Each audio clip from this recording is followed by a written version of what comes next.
ডিম দিয়ে তো অনেকে অনেক কিছু তৈরি করে খান, এইভাবে একটু নতুন কিছু তৈরি করে খেয়ে দেখুন না, দারুণ খেতে হয়। তো ফার্স্টে একটু তেঁতুল ভিজিয়ে ভালো করে চটকে নিন, তার ভিতরে 4 চামচ চিনি দিয়ে দিন, দিয়ে দিতে হবে 4টে ডিম ভেঙে। 4টে ডিমের জন্য 4 চামচ চিনিই যথেষ্ট, সুন্দর মিষ্টি হবে।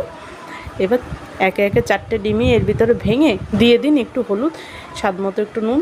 এবার ভালো করে একটা চামচ দিয়ে সুন্দর করে একটু ফেটিয়ে নাও। এবার কড়াই বসিয়ে দিয়ে কিছুটা সর্ষের তেল, কিছুটা কালো সর্ষে দিয়ে সামান্য একটু নুন দিয়ে কিছুটা সর্ষে এখান থেকে একটা বাটিতে তুলে রাখো। বাকি তেলের ভিতরে সেই যে ফেটিয়ে রাখা ডিমটা আস্তে আস্তে করে ঢালতে হবে আর খুন্তি দিয়ে নাড়তে হবে, না হলে ডিমটা কিন্তু গোটা গোটা পড়ে যাবে। দেখুন রান্নাটা জাস্ট 5 মিনিটের রান্না। দেখুন এইভাবে নাড়াচাড়া করতে করতে ডিমটা যখন ঘন হয়ে আসবে তখন এর উপর দিয়ে সেই যে তুলে রাখা সর্ষেটা দিয়ে একটু নাড়াচাড়া করেই নামিয়ে নিলে রান্নাটা কমপ্লিট।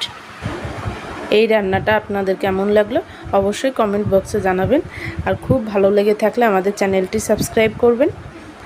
নমস্কার।